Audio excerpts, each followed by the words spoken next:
Good morning. For our first game, we have the De La Salle Green Spikers defeating the UP Fighting Maroons in 4 sets. First, let's hear from Coach Joe. Congratulations on the win, Coach. Nakabawi rin kayo after what happened no first round. So just your thoughts. Yun nga, high hopes with 5-4 before this. Medyo sabi ko, di pa naman huli lahat. We have 5 more games, so sabi ko nga sa kanila, isa-isayin natin. Hindi pa naman tapos yung season until matapos yan, usaman tayo pala rin, that's it. Pero until meron pa tayong haharapin, we have to fight pa. Yun lang naman yung ano ko sa kanila. And pursuing them to be more aggressive in a way. Kasi may mga times na, bilog ang bola eh. So may mga times na ang laro hindi masyado maayos. Thank you, Coach. First to speak with Isa Hosseini. 17 points, 13 attacks, 3 blocks, and 1 service ace. So just your thoughts on being able to bounce back and beat UP, a team that beat you in the first round. For me, it was not bad because I'm not only the one who is playing, and there is other players. So everyone give his own contribution, and then that is we all did it together. Thank you. And to Real Mendoza, 17 points as well. 16 attacks, 1 block, and 10 excellent digs. You got the start today.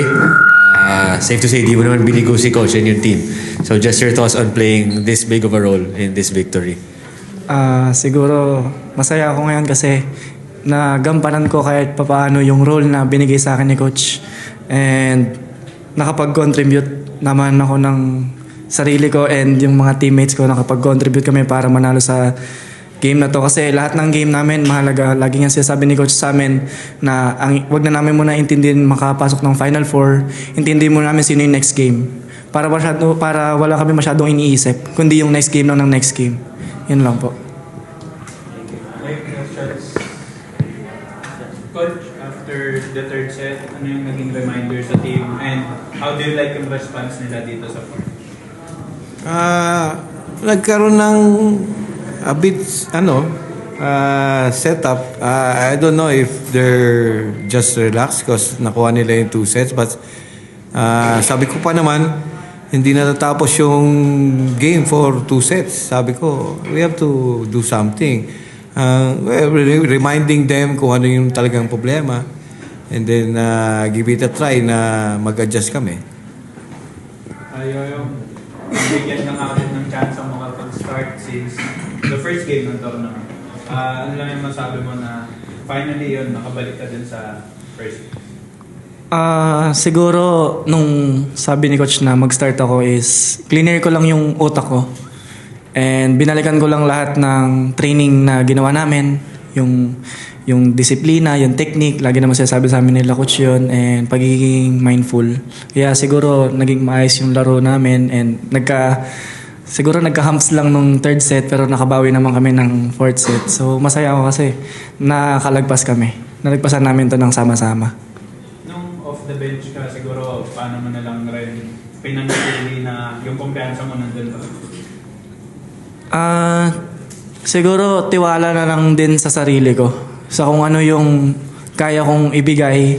And ayun lang, tiwala sa sarili ko saka sa training na ginagawa namin. Ayun lang po. Isa, consecutive good games for you, is this the level you want to show the UAAP or is there more?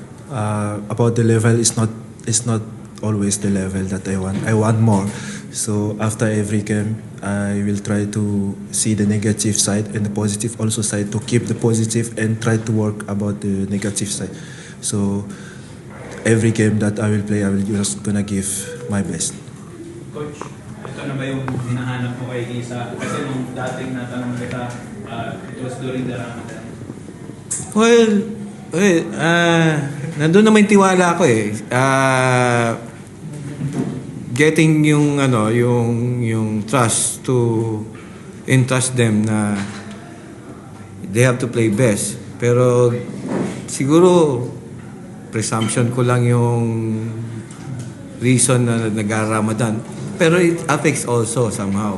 Pero gaya ng sabi niya sa akin, he used to it. So talagang in-entrust ko lang sa kanya yung kaya niya. May konting difference but I'm sure nandun siya. Nandun naman yung mindset niya to give his best every game. Coach, at 5-5 going with Berwin na kayo with Ateneo dun sa number 4. Tapos, dikit-dikit pa rin yung standings. How do you like your chances? Ito, nakuha niyo na yung kumpiyansa. Hindi natin masabi. Basta kami, ang sabi ko lang sa team ko, sa training, mag-start yan, yung preparation namin. So, kung magandang training, I'm sure, ganoon din ang resulta ng kasi preparation nga yun para sa game eh. At the same time, ayoko sila may stress doon sa kung ano man yung basta whoever na dating na game day namin, kung sino man yan, lalaro lang kami at magpe-prepare. Coach, last question na lang.